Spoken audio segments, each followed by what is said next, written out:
The dawn light found Henrik Oakes standing in his wheat field with blood on his knuckles, and a decision weighing heavy in his chest. He could turn the exhausted orc woman away like any decent farmer would, or he could remember what it felt like to be broken beyond recognition. She had collapsed at the edge of his property, just as the sun crested the eastern hills, her green skin covered in dust and old bruises, her body bent at angles that spoke of years carrying weight no living thing should bear. Henrik had been checking his fences when he saw her fall, watched her try 3 times to rise before her legs simply refused to obey. The iron shackles were still on her wrists, rusted but unbroken, connected by a short length of chain that clinked with every labored breath. For a long moment, Henrik just stood there, his heart pounding against his ribs like a prisoner demanding release. Every rational part of his mind screamed the same warnings his neighbors had drilled into him since childhood. Orcs were dangerous. Orcs were monsters who raided villages and burned crops. An orc on your land meant trouble, meant soldiers asking questions, meant becoming the kind of farmer other decent folk stopped trading with. But Henrik knew what it looked like when someone had given up everything, except the will to take one more breath. He had seen that look in his own mirror for 2 years after the war ended, after he had dragged himself home with a leg that would never straighten properly and nightmares that made sleep feel like punishment. He crossed the distance between them slowly, watching for any sign of aggression. Up close, he could see the extent of the damage those mines had done. Her hands were scarred and calloused, several fingers bent wrong from breaks that had healed poorly. Her shoulders hunched forward even as she lay on her side, her spine curved from years bent over in darkness. Fresh wounds crossed older scars on her arms, and her breathing rattled in her chest like stones in a bucket. "Can you understand me?" Henrik asked, crouching down but staying just out of reach. The orc woman's eyes opened, and Henrik felt something in his chest crack at the exhaustion he saw there. They were amber-colored, startling against her green skin and completely devoid of hope. "Please," she whispered, and her voice was like gravel scraping over broken glass. "Water." Henrik made his decision. He limped back to his small farmhouse, filled a clay cup from his well, and returned to find her in exactly the same position. She had not even attempted to crawl away. When he held the cup to her cracked lips, she drank with desperate gulps, water spilling down her chin and onto the dirt. "Can you walk?" he asked when the cup was empty. She tried. Henrik watched her gather whatever strength remained in her broken body and push herself to her hands and knees. She made it halfway to standing before her legs buckled, and she collapsed again, a small sound of pain escaping despite her obvious attempt to stay silent. Henrik sighed and looked around his property. The farmhouse stood small and weathered against the morning sky, its thatched roof badly needing repair. Beyond it stretched his fields, 30 acres of wheat and vegetables that he worked alone since returning from the war.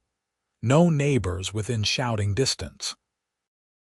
No witnesses to see him make a choice that would mark him as peculiar at best, treasonous at worst.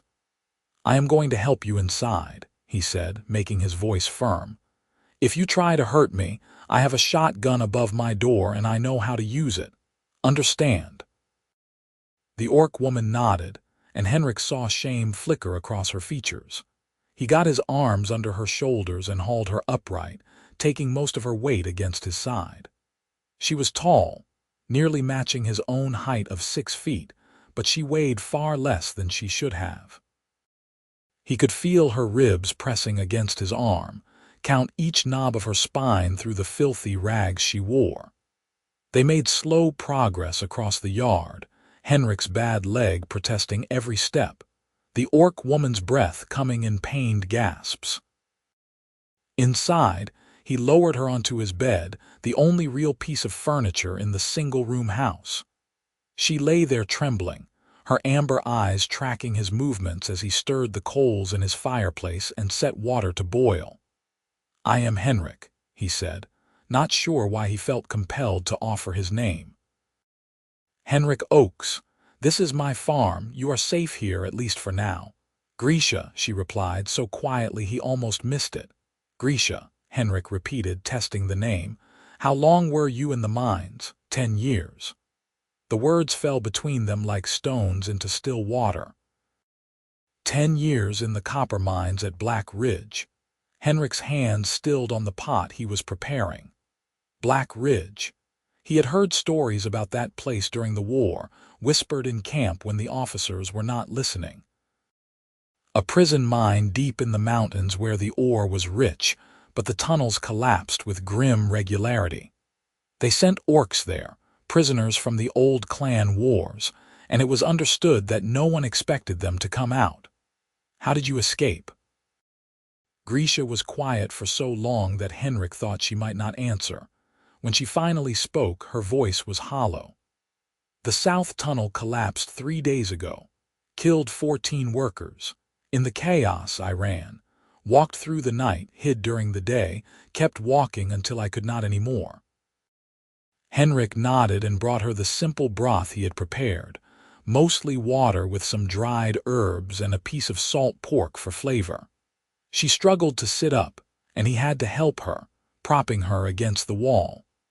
The chain between her wrist shackles clinked with every movement. "Those need to come off," he said, gesturing to the iron. Grisha looked at the shackles as if she had forgotten they were there. "I have no key. I might be able to break them. I have tools." She met his eyes then, really looked at him for the first time, and Henrik saw the question forming behind her exhaustion. "Why are you helping me?" He did not have a good answer.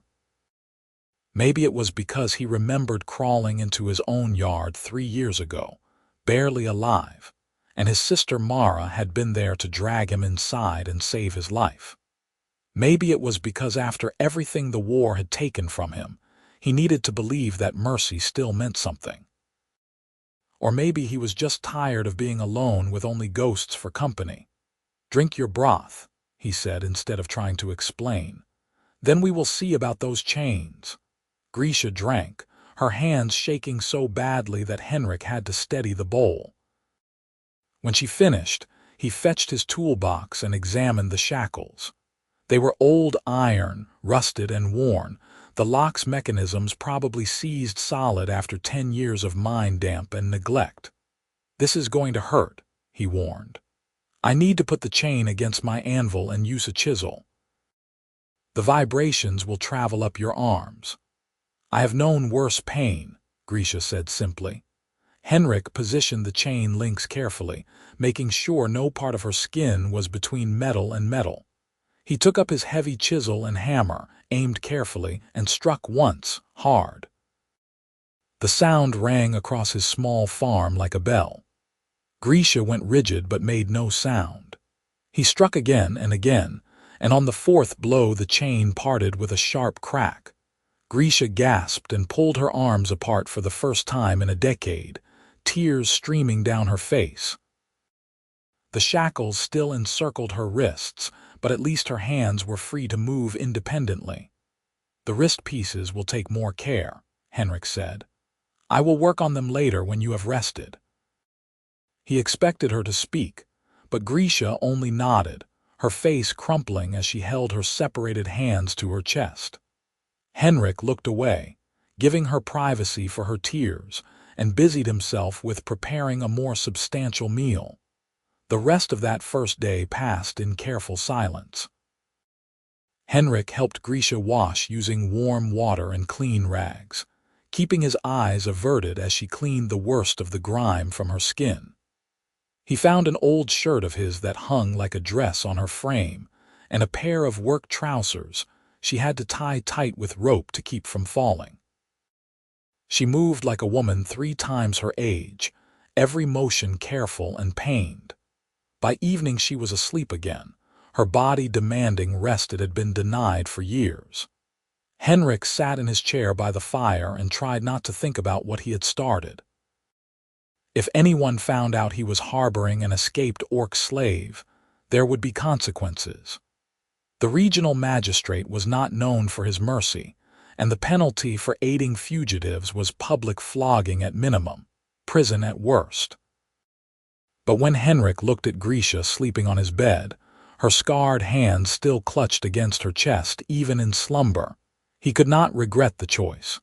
He would simply have to be careful. The next morning Henrik woke to find Grisha already awake, sitting on the edge of the bed and staring at the open door with an expression of wonder that made his chest tight. "How long since you saw the sky?" he asked quietly. 10 years, Grisha said. "The mine shafts were deep. We lived below. The only light was from torches and lanterns."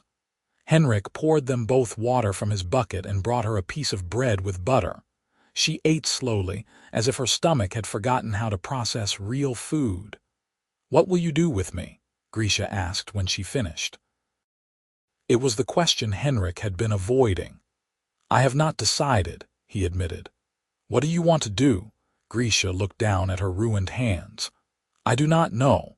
I spent 10 years thinking only of surviving one more day. I did not let myself imagine anything beyond escape." "Can you go back to your clan?" Pain flashed across Grisha's face. "I was taken when I was 18. I am 28 now. My clan will have moved on, gone deeper into the mountains. Even if I found them, I do not know if they would recognize me. I am not the woman I was." Henrik understood that feeling more than she knew. He had left for the war at 23, young and strong and full of certainty about the world. He had returned at 25, broken and hollow, and found that none of his old friends knew what to do with the haunted stranger wearing Henrik's face. "You can stay here while you heal," he heard himself say. "I will not send you away while you are injured. After that, we will figure something out." Grisha looked at him with those amber eyes, and Henrik saw the exact moment she decided to trust him. "Why?" she asked. "Why help me? Humans hate orcs." "Some do," Henrik agreed, "but I learned during the war that hate is exhausting. I do not have the energy for it anymore." It was not the full truth, but it was all he could offer. Over the following days, a careful routine developed. Henrik would wake before dawn and do his farm work, checking the animals, tending the crops, mending fences.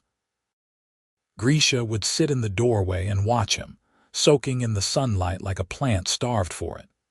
In the afternoons, he would work on her wrist shackles, carefully filing away at the old iron when he could not pick the locks. The work was slow and tedious, but each day the metal grew thinner. Grisha began to heal, though Henrik could see that some damages went too deep to ever fully mend. Her spine remained curved, her shoulders hunched. Several of her fingers would never straighten completely. She coughed sometimes, deep rattling sounds that spoke of lungs scarred by rock dust and bad air. But color returned to her green skin, and the desperate hollow look faded from her eyes. She started helping with small tasks around the farm. At first just folding laundry or shelling peas, things she could do sitting down. Henrik would find her working when he came in from the fields, her damaged hands moving slowly but surely through whatever task she had set herself. "You do not have to work," he told her one afternoon, finding her attempting to sweep the floor despite her obvious exhaustion. "You should rest." Grisha looked at him with something almost like defiance in her amber eyes. 10 years I did nothing but break rocks and move ore carts. I have forgotten what it feels like to do work that matters. Let me help." Henrik understood that too. After the war, when his sister had insisted he rest and heal, he had felt like he was suffocating. It was only when he bought this small farm and threw himself into the work that he began to feel human again. "All right," he conceded. "But if you hurt yourself, you stop." "Agreed, agreed." As the weeks passed, Grisha grew stronger. She graduated from sitting tasks to standing ones, from working for an hour to working for half the day. Henrik showed her how to feed the chickens and collect their eggs, how to pull weeds without damaging the vegetable plants, how to identify when fruit was ripe for picking. She learned with fierce determination, as if proving to herself that she was still capable of growth and change. Henrik found himself looking forward to the moments when she would ask him questions, her voice growing steadier as her body healed. "What is this plant called? Why do you plant these rows wider than those? How do you know when the bread dough has risen enough?" They talked more as they worked. Small conversations at first, then longer ones. Grisha told him about her childhood in the mountain clans, about learning to track deer in the snow and identify edible plants. Henrik told her about his sister and her family, about how he had bought this farm with his military pension because he could not stand the noise and crowds of the city anymore. "You miss the war?" Grisha asked one evening as they sat on his porch watching the sun set over the wheat fields. "No," Henrik said immediately. "I miss the man I was before it, but the war itself, never." "What happened to your leg?" Henrik had known the question would come eventually. "Cannon fire. A piece of shrapnel tore through my calf. The surgeon saved the leg, but the muscles healed wrong. It will never be right again." Grisha was quiet for a moment, then she held up her crooked hands. "The mine did this. A cart ran over my hands in my second year. They set the bones wrong, did not care that I could barely use them after. As long as I could still push ore carts, that was all that mattered." They sat in silence after that, two broken people watching the sky turn gold and purple and finally dark. Henrik felt something shift between them, a recognition that went deeper than words. They had both been used up by forces larger than themselves. Both carried scars that would never fully fade. But they had survived, and maybe that counted for something. It was 2 months after Grisha's arrival when Henrik finally managed to remove the last wrist shackle. He had filed the iron down to paper thinness, and when he struck it with a chisel it fell away in pieces. Grisha stood there staring at her bare wrists, at the pale bands of skin that had not seen sunlight in 10 years, and began to cry. Henrik stepped back, giving her space, but she reached out and grabbed his hand with her scarred fingers. "Thank you," she whispered. "Thank you." Henrik squeezed her hand gently and said nothing because no words seemed adequate. That night, Grisha cooked dinner for the first time. She made a simple stew with vegetables from the garden and rabbit that Henrik had caught, but she put herbs in it that he had never thought to use, flavors that made the familiar ingredients taste new and wonderful. "My mother taught me," Grisha explained when Henrik complimented the food. "I was not sure I still remembered." "It is delicious," Henrik said honestly. "You have a gift." Grisha smiled, and it was the first real smile Henrik had seen from her. It transformed her face, made her look younger, less burdened. Henrik felt his chest tighten with an emotion he could not quite name. They fell into a deeper partnership after that. Grisha took over most of the cooking and the household tasks, while Henrik managed the heavier farm work. But she insisted on helping in the fields too, working beside him to harvest the wheat when it came time. Her bent spine made the work harder for her, but she never complained, just gritted her teeth and pushed through. Henrik found himself watching her sometimes when she did not notice. The way she tilted her face up to catch the sun. The careful way she handled the chickens, her ruined fingers gentle despite their stiffness. The quiet satisfaction in her eyes when she finished a task well.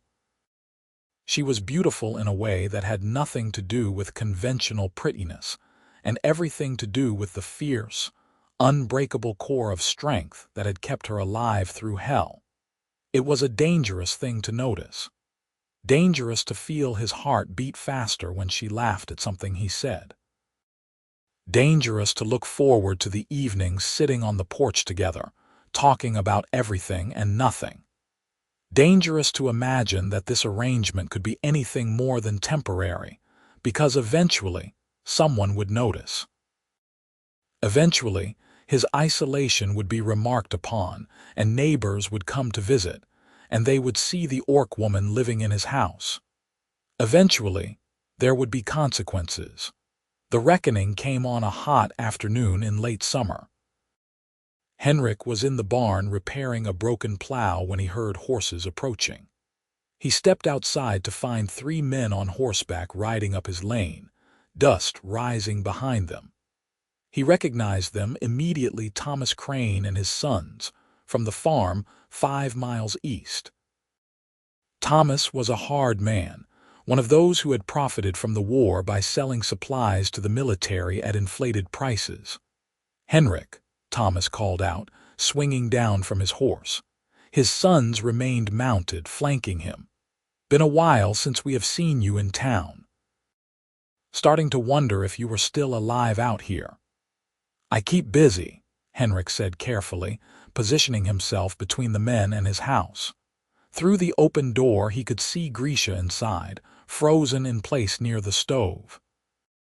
Thomas's eyes drifted past Henrik to the doorway, and his expression hardened. "That an orc in your house?" "That is my business," Henrik replied evenly.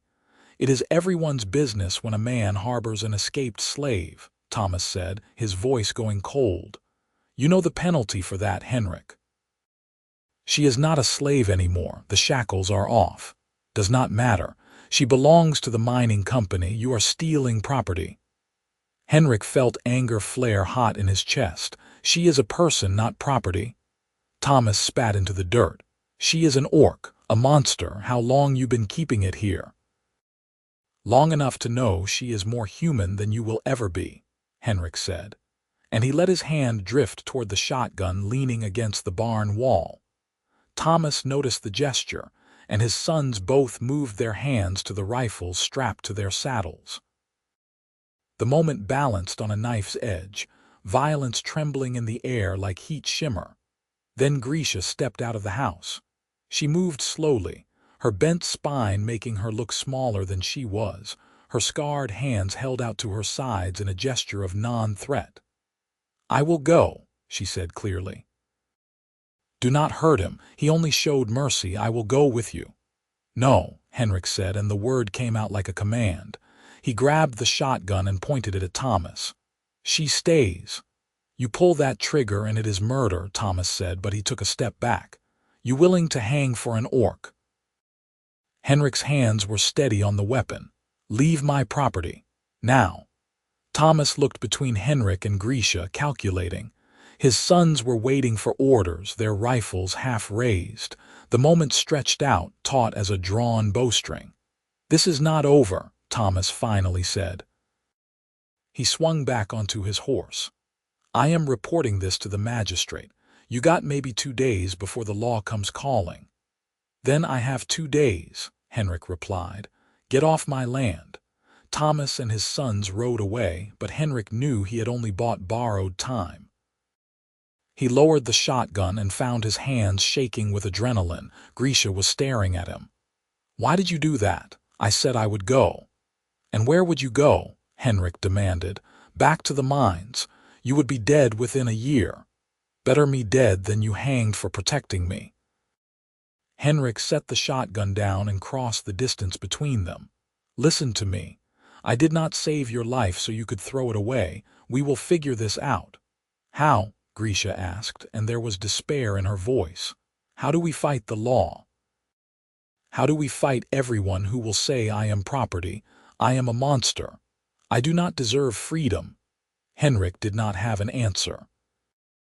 He stood there looking at her, at this woman who had survived 10 years of hell and still had the strength to offer herself up to save him, and felt something break open in his chest. "Come with me," he said. He took her hand and led her out into the wheat field, into the rows of golden grain that swayed in the afternoon breeze. He led her to the center, where they were surrounded by his crop, hidden from the road and the world. "I have not told you everything," Henrik said, "about why I help you." Grisha waited, her amber eyes searching his face. "After the war, I wanted to die," Henrik said, the words bitter in his mouth. "Every morning I woke up and could not think of a single reason to keep going. My leg hurt all the time, I could not sleep without nightmares, and everyone looked at me with pity or fear. I bought this farm because I thought maybe hard work would make it better. It did not." He took a breath. "Then you came. And for the first time in 3 years, I had a reason to get up in the morning. I had someone who needed me.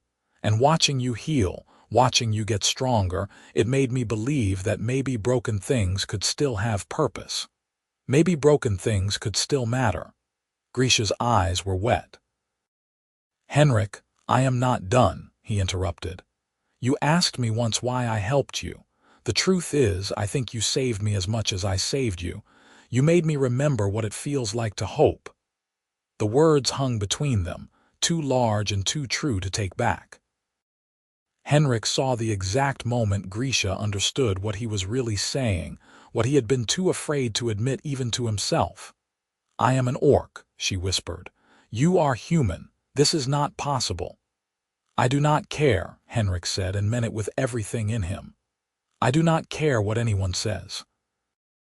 I do not care if it is forbidden or wrong or impossible." "Grisha." She kissed him before he could finish, standing up on her toes and pressing her scarred lips against his. It was clumsy and desperate and perfect. Henrik wrapped his arms around her bent spine and held her close, feeling her heart hammering against his chest. When they broke apart, both breathing hard, Grisha was crying. "What do we do?" she asked. "If the magistrate comes, we run," Henrik said. The decision crystallized even as he spoke it. "We take what we can carry and we run. North into the frontier territories. There are homesteads up there, settlements where people do not ask too many questions. We can start over. You would give up your farm, your home."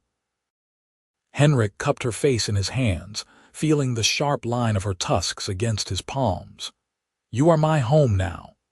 They spent the rest of that day and all through the night preparing. Henrik packed his wagon with supplies, food, tools, seeds, blankets, everything they would need to start fresh. Grisha moved through the house gathering the small things she had come to treasure. A carved wooden spoon Henrik had made for her. The first dress she had sewn from fabric he had bought in town. A smooth river stone she had found on one of their walks. As dawn broke, Henrik hitched his 2 horses to the wagon and helped Grisha climb onto the bench seat. He took one last look at the farmhouse he had built with his own hands, at the wheat fields he had tended for 3 years. It hurt to leave, but not as much as losing Grisha would hurt. They drove north, pushing the horses as fast as he dared without exhausting them. The roads were rough and Henrik's bad leg ached from bracing against the wagon's movement, but he did not slow down. Every hour they traveled was an hour closer to safety. They camped that night in a thick stand of trees well off the road. Henrik built a small fire and they ate cold rations, too nervous to speak much. Grisha leaned against his shoulder and he wrapped his arm around her bent spine, and they watched the stars wheel overhead. "Tell me about the frontier," Grisha said quietly. "I have only heard stories," Henrik admitted. "The land is hard, but the people are harder. You can buy land cheap from the territorial government and they do not care much about who you are or where you came from as long as you can work it. There are rumors of mixed settlements, humans and orcs living side by side. You think we can make it, together?" Henrik pressed a kiss to her temple, feeling the roughness of her green skin against his lips. "Yes, I think we can do anything together." They traveled for 5 days, following roads that grew progressively rougher and less maintained. They passed through small settlements where people stared at Grisha, but no one stopped them. Henrik kept the shotgun within easy reach and slept lightly, but no pursuit came. On the sixth day, they reached the territorial office, a rough wooden building in a town that was barely more than a cluster of structures around a crossroads.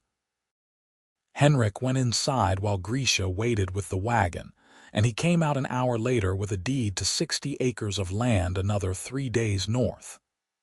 "It is rough country," the territorial agent had warned him. "Nothing up there but trees and rocks and determination, but it is yours if you can hold it." Henrik had paid in gold coins he had kept hidden for emergencies, and the agent had not asked about the orc woman waiting outside. Either he did not care or he was used to not asking questions. Either way, Henrik was grateful. The final 3 days of travel took them through increasingly wild country. The road became a track, then just a suggestion through the forest. Henrik navigated by compass and the crude map the agent had drawn, and finally, on a bright afternoon in early autumn, they emerged into a clearing with a stream running through it and mountains rising in the distance. "This is it," Henrik said, checking the landmarks against his map. "This is ours." Grisha climbed down from the wagon and walked slowly across the clearing, her bent spine outlined against the blue sky. She stood there for a long moment, then turned back to Henrik with tears streaming down her face. "It is beautiful," she said. Henrik crossed the clearing and took her hands in his. "Help me build our home." "Yes," Grisha whispered. "Yes." They worked through the autumn, racing to get a cabin built before winter came. Henrik cut trees and Grisha helped him haul the logs into place. Her bent spine made the work harder, but she never complained, just gritted her teeth and pushed through. They built a single-room cabin with a stone fireplace and a door that faced east to catch the morning sun.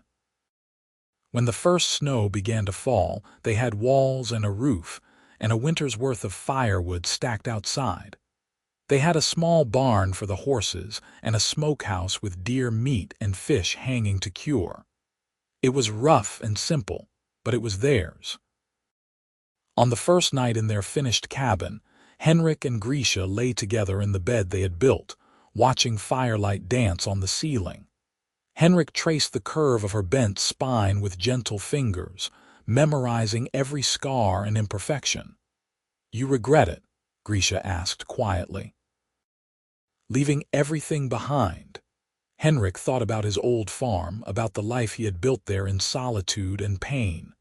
"No," he said honestly. "I regret not finding you sooner." Grisha turned in his arms to face him, her amber eyes reflecting the firelight.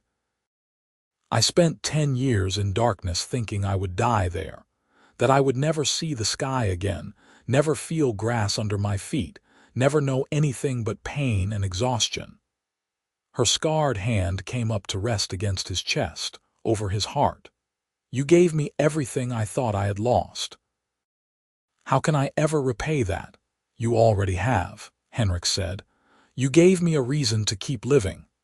They made love that night, gentle and careful with each other's damaged bodies.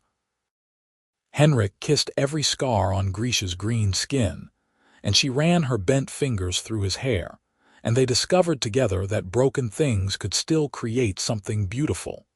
Winter in the frontier was harsh. Snow piled high around their cabin, and the wind howled down from the mountains. But inside, Henrik and Grisha were warm. They spent the long dark evenings by the fire, talking and planning. They would plant crops in the spring, wheat and vegetables and maybe some apple trees. They would get chickens and maybe a cow. They would build their life here, piece by careful piece. In late winter, there was a knock on their door. Henrik grabbed his shotgun and opened it cautiously to find a man standing in the snow, a human with gray, streaked hair and kind eyes. "Name is Harold Olsen," the man said. "I have the homestead about 5 miles west. Saw your smoke and wanted to welcome you to the territory." Henrik relaxed slightly but kept the shotgun visible. "Henrik Oakes, thank you for the welcome." Harold's eyes moved past Henrik to where Grisha stood by the fireplace, and Henrik tensed, but Harold just nodded politely. "Madam." "You folks planning to stay?" "We are," Henrik said firmly. "Good. Territory needs strong people willing to work the land." Harold smiled. "My wife Martha and we have been here 8 years. Our nearest neighbors on the other side are a family, human father and orc mother, got 3 kids. Good people. Point is, up here we do not ask too many questions about where folks come from or who they love. Long as you are willing to help when help is needed, you are welcome." Henrik felt a weight lift from his chest that he had not realized he was carrying. "We appreciate that." Harold stayed for coffee and gave them advice about the local area where the best hunting was, which streams ran year-round, how to spot the signs of a late frost. When he left, he invited them to come visit, once the snow melted. "You were right," Grisha said that night, curled against Henrik's side. "This place is different. Spring came with a rush of melt water and green growth." Henrik and Grisha worked from dawn to dusk, breaking ground for their garden, planting seeds, clearing more land. The work was back-breaking and exhausting, but they did it together, and every night they fell into bed satisfied with what they had accomplished. They met their neighbors as the weather warmed. Harold and Martha Olsen, true to their word, were friendly and welcoming. The mixed family Harold had mentioned, the Thompsons, came to visit and brought their children, 3 half-orc kids who stared at Grisha with wide eyes until she smiled at them, and then descended into instant hero worship. "You really escaped the mines?" the oldest boy asked, maybe 12 years old. "That is amazing." Grisha knelt down to his level despite the obvious pain it caused her bent spine. "It was not amazing. It was survival. But yes, I escaped, and now I am here and I am free. Do not ever take freedom for granted, child." The boy nodded solemnly, and his mother, a orc woman named Delia, smiled at Grisha with understanding in her eyes. Later, while the men were outside looking at Henrik's plans for a larger barn, Delia and Grisha talked quietly. "It is hard, is it not?" Delia said. "Being with a human. Wondering if it can really work." "Sometimes," Grisha admitted. "I worry that he will wake up one day and see me as the monster everyone told him orcs were." Delia shook her head. "If he thought that, he would not have given up everything to be with you. Trust that. My William, he could have married a nice human girl and had an easy life. Instead, he chose me, knowing what it would cost. That kind of love does not fade."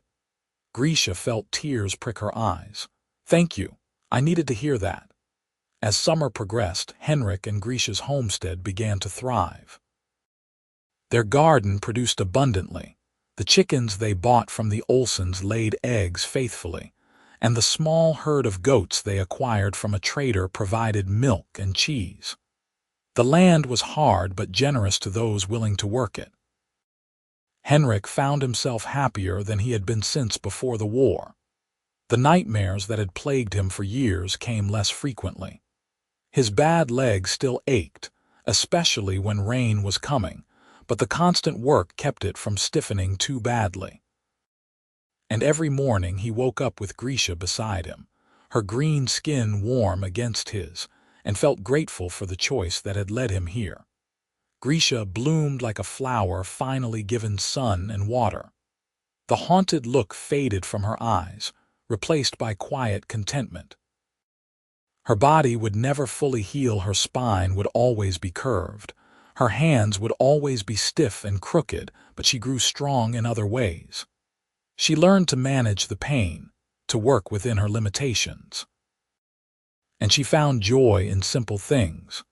The taste of fresh strawberries from their garden, the feeling of cool stream water on her feet, the sound of Henrik's laughter. In the autumn of their 2nd year in the territory, Henrik woke one morning to find Grisha outside, standing in their cleared field and looking at the sunrise. He joined her, wrapping his arms around her from behind. "What are you thinking about?" he asked. Grisha leaned back against him. "I was thinking that if you had asked me 3 years ago if I would ever be this happy, I would not have believed it possible. I was dying in those mines, Henrik, dying slowly, piece by piece. I had accepted it. And now I want to live forever," Grisha said simply. "I want 100 more mornings like this. I want to grow old with you and watch our homestead thrive. I want things I never dreamed I could have." Henrik turned her in his arms to face him. "Then let us make it official. Marry me, Grisha. I know there is no priest here who would perform the ceremony, but I do not care about formalities. In front of our friends and neighbors, let us make our vows. Let us promise each other forever." Grisha's eyes filled with tears, but she was smiling. "Yes, yes, I will marry you." They held the wedding a month later, when the autumn colors were at their peak. Harold Olsen officiated, reading from a prayer book his grandmother had given him. Martha and Delia and the other neighbor women helped Grisha make a dress from soft blue fabric that complemented her green skin. Henrik wore his best clothes and tried not to cry as Grisha walked toward him through the fallen leaves. They exchanged vows they had written themselves, promising loyalty and love and partnership through whatever the years might bring. Henrik slipped a ring onto Grisha's scarred finger, a simple gold band he had commissioned from a traveling smith. Grisha gave him a ring she had carved herself from a piece of mountain ash, smooth and perfect despite her crooked fingers. Their friends cheered when Harold pronounced them married, and they spent the rest of the day celebrating with food and music and laughter. As the sun set and their neighbors began the journey back to their own homesteads, Henrik and Grisha stood together looking out over their land, married now in truth, even if no government would recognize it. "I love you," Henrik said, the words coming easily now after years of practice. "I love you," Grisha replied. "Thank you for seeing me when I could not see myself. Thank you for giving me a life worth living." The years that followed were not without challenges. There were harsh winters and failed crops and sickness and injury. Henrik's bad leg grew worse with age, and Grisha's bent spine caused increasing pain. But they faced everything together, drawing strength from each other. They became pillars of their small frontier community, known for their generosity and hard work. Their homestead grew prosperous, and they used their prosperity to help new settlers get established. Henrik taught farming techniques to anyone who asked, and Grisha became known for her healing knowledge, the herbs and remedies her mother had taught her proving invaluable in a place with no doctor. On their 5th anniversary, they stood together in the same field where they had been married, looking at everything they had built. The cabin had been expanded into a proper house. The barn was full of animals and stored grain. Their gardens produced enough food to trade with their neighbors. It was a good life, the kind neither of them had dared to hope for. "You ever think about your old farm?" Grisha asked, her head resting on Henrik's shoulder. "Sometimes," Henrik admitted, "but it feels like someone else's life now, like I was a different person then." "Do you regret the person you were?" Henrik thought about the broken soldier who had dragged himself home from the war, the man who had given up on happiness and just gone through the motions of living. "No," he said finally, "because that person made the choice to help you. And that choice led to everything good in my life." Grisha lifted her scarred hand to touch his face. "I think about the mine sometimes. I dream about the darkness, the weight of the mountain above me, the certainty that I would die there. Then I wake up next to you in our bed, and I see the sunrise through our window, and I remember that I survived. We both survived, and we made something beautiful out of our broken pieces." Henrik kissed her, tasting salt from tears he was not sure were his or hers. "We did. And we will keep building, keep growing for as long as we have." As the sun set behind the mountains, painting the sky in shades of gold and purple, Henrik and Grisha walked back toward their house hand in hand. Smoke rose from the chimney, warm light glowed in the windows, and for the first time in both their lives, they were truly home. The frontier had given them what they could not find anywhere else, a place where their love was not forbidden, where their differences were accepted, where they could build a future together. Henrik had been right that day in the wheat field when he told Grisha she was his home. But she was more than that. She was his partner, his anchor, his reason for everything. And Grisha, who had spent 10 years in darkness believing she was nothing more than a broken tool to be used and discarded, had learned that she was so much more. She was strong and capable and worthy of love.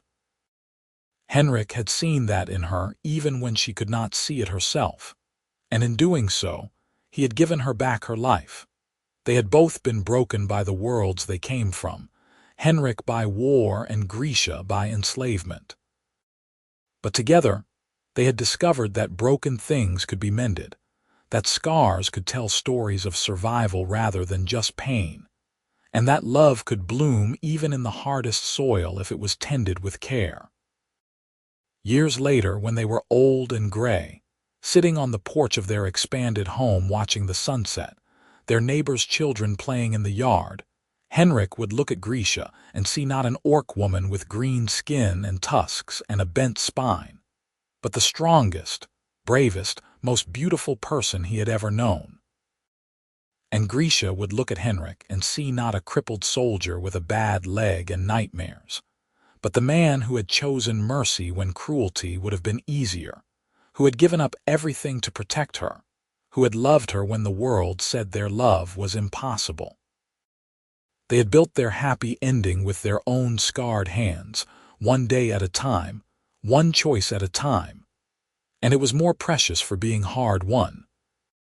On quiet nights, when the wind whispered through the mountains and the stars wheeled overhead, they would sit together in the home they had built and remember the beginning. The day a broken orc woman collapsed at the edge of a farmer's field, and a broken farmer made the choice to show mercy. Neither of them could have known that this single moment of compassion would change both their lives forever. But that was the thing about mercy, Henrik thought. You offered it not knowing what it would bring, hoping only that it would make the world a little less dark. And sometimes, if you were very lucky, it brought you exactly the person you needed to make you whole again. Grisha would squeeze his hand with her scarred, crooked fingers, and Henrik would squeeze back with his weathered farmer's hand, and between them would pass a lifetime of love and gratitude and contentment. They had survived hell and found each other on the other side. They had built something real and lasting out of ashes and despair. 10 years in the mines had broken Grisha's body, bending her spine and ruining her hands and stealing her youth. But it had not broken her spirit, that core of strength that had kept her alive when death would have been easier. That spirit had called to something in Henrik, some broken piece of him that recognized broken pieces in her, and knew instinctively that together they could be more than the sum of their damages. He had been a farmer who no longer believed in growing things, who had lost faith that anything could thrive in soil as barren as his heart. She had been a slave who had forgotten what freedom felt like, who had given up on everything except the next breath. Together they had remembered how to hope. Together they had planted seeds in new soil and tended them with care, and watched as something beautiful grew. Together they had proved that love could cross any divide, survive any hardship, bloom in even the harshest climate. As the seasons turned and the years passed, their love only deepened. It became the kind of love that did not need words, that existed in glances and touches, and the simple comfort of presence. It was a love forged in shared suffering and built on mutual respect, strengthened by every challenge they faced together. And when they were very old and their friends gathered around to celebrate another anniversary, the younger people in the community would ask them the secret to their happiness. How had they made it work when the world was against them? How had they built this life together against such odds? Henrik and Grisha would look at each other and smile, and Henrik would say, "She saved my life," and Grisha would say, "He saved mine," and both would be telling the absolute truth, because that was what real love did. It saved you. Not in a dramatic, singular moment, but in 1,000 small ways over years and decades. It saved you by giving you a reason to get up in the morning, by making the work meaningful, by transforming a house into a home and loneliness into belonging. Their story became a legend in the frontier territories, passed down through generations. The tale of the human farmer who defied the law to protect an escaped orc slave, and the orc woman whose indomitable spirit taught him to believe in love again. Young couples, both mixed and not, would point to Henrik and Grisha as proof that love could overcome anything. But Henrik and Grisha themselves never thought of their lives as legendary. To them, it was simply what they did each day: wake up, work hard, care for each other, build their future brick by brick. The romance of it was in the everyday gestures, the coffee made just right without asking, the knowing when the other needed comfort or solitude, the 1,000 tiny acts of service that made up a life shared. On Henrik's final day, when he was very old and his body finally surrendered to age and injury, Grisha held his hand and told him she would be along soon. He smiled at her, his eyes still bright with love despite the dimming light. "You gave me everything," he whispered. "Every good thing in my life came from the choice to help you that day." "And you gave me the world," Grisha replied, tears streaming down her face. "You gave me freedom and love and a life I never dreamed possible. Wait for me, my husband. I will find you again." Henrik died with her name on his lips and her hand in his, surrounded by the life they had built together. Grisha lived another 2 years, tending the homestead and teaching the younger generation the things Henrik had taught her. She told stories about him to anyone who would listen, keeping his memory alive. And when her own time came, she went peacefully in her sleep, a smile on her face. Their neighbors buried them side by side on the hill overlooking their homestead, under a tree they had planted together in their first spring. The headstones were simple, carved with their names and a single line. Together they built something beautiful. And the homestead they had carved from wilderness continued to thrive, passed down to a young mixed couple who promised to honor Henrik and Grisha's legacy. The house still stood, expanded and improved, but still recognizably the same structure. The garden still produced abundantly. The barn still sheltered animals. But more than the physical legacy, Henrik and Grisha left behind something more precious.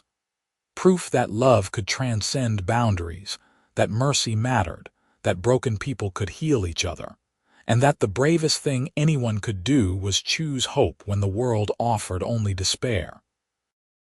Their story lived on, a beacon for anyone who felt broken or lost or impossible to love. Because Henrik and Grisha had proved that there was no such thing as too damaged, no divide too wide, no love too unlikely to bloom given half a chance. They had taken 2 ruined lives and woven them together into something strong and lasting. They had faced a world that said their love was wrong and built a home that said it was right. They had survived horrors that would have destroyed lesser people and came out the other side not just intact but thriving. And in the end, that was their greatest triumph. Not that they had fallen in love despite the odds, though that was remarkable. Not that they had built a successful homestead from nothing, though that was impressive. Their greatest triumph was simply this: they had been happy. Genuinely, deeply, lastingly happy, 10 years in the mines had broken Grisha's body but not her spirit. A brutal war had broken Henrik's leg and faith, but not his capacity for mercy. And when those two broken people found each other, they discovered that the broken pieces fit together perfectly, creating something whole and beautiful and strong. Their love story was not about grand gestures or dramatic rescues, though it had started with one. It was about the quiet heroism of choosing each other every single day, of working together toward common goals, of being patient with each other's pain and celebrating each other's victories, of building a life brick by brick, choice by choice, day by day. And that, more than anything, was why their story endured, because anyone could see themselves in Henrik and Grisha. Anyone could recognize that feeling of being broken, of doubting whether happiness was possible, of wondering if they were too damaged for love. And anyone could draw hope from the fact that two people as thoroughly broken as Henrik and Grisha had found each other and built something beautiful. The frontier territories grew and prospered, and more mixed couples settled there, drawn by the promise of acceptance. The homestead that Henrik and Grisha built became a symbol, a reminder that love could flourish even in the harshest soil if it was tended with care. And sometimes, on quiet evenings when the wind whispered through the mountains, people swore they could see two figures standing on the hill by the tree, an older human man and an orc woman, watching the sunset together with their hands intertwined. Whether it was really them or just wishful thinking, no one could say. But the sight always made people smile, made them believe a little more in the power of love to overcome anything, because Henrik and Grisha's love had done exactly that. It had overcome prejudice and pain, law and tradition, injury and trauma. It had proved that the human heart was capable of infinite courage when it found the right person to be courageous for, and it had created a legacy that would inspire people for generations to come. Their story was one of hope triumphing over despair, love conquering fear, and two broken people creating something whole together. It was a reminder that it is never too late to start over, never too broken to be loved, never too scared to take the chance on happiness. Henrik had been a farmer who stopped believing in growth until an orc woman collapsed at the edge of his field and taught him that the most beautiful things often come from the most unlikely seeds. Grisha had been a slave who had forgotten freedom until a human man offered her mercy and taught her that she was worthy of love and dignity and a future.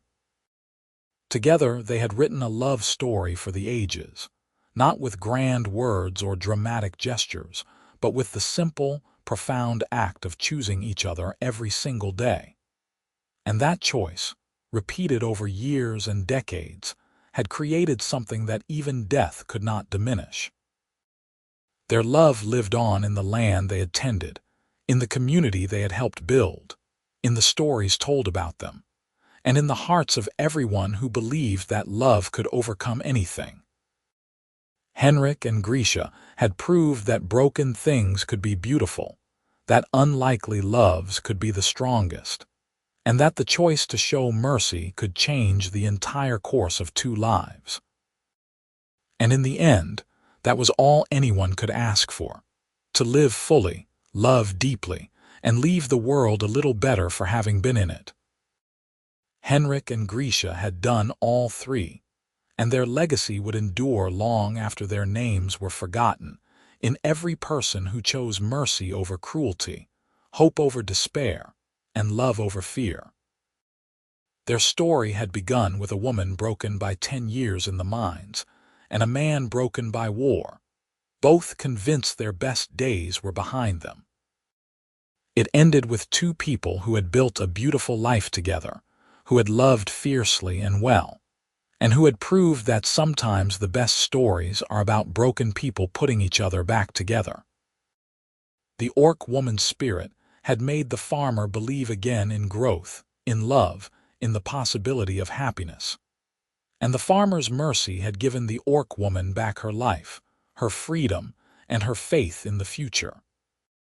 Together, they had created something rare and precious. A love that transformed both of them, that made them better than they had been apart, that proved that the most unlikely partnerships could become the strongest bonds. And so their story ended as all the best love stories do, with two people who had found each other against all odds, who had built a life together through hard work and dedication, and who had loved each other until their final breaths and beyond. It was a story of hope and healing, of courage and compassion, of two broken souls who had mended each other with patience and love. It was a story worth telling, worth remembering, worth believing in. Because it reminded everyone who heard it that no matter how broken you are, no matter how dark your past, no matter how impossible your circumstances seem, love can find you. And when it does, it can heal wounds you thought would never close, give you strength you did not know you had, and create a future more beautiful than any you could have imagined. Henrik and Grisha's love was proof that broken things could be made whole, that outcasts could find belonging, and that the choice to show kindness to a stranger could change everything.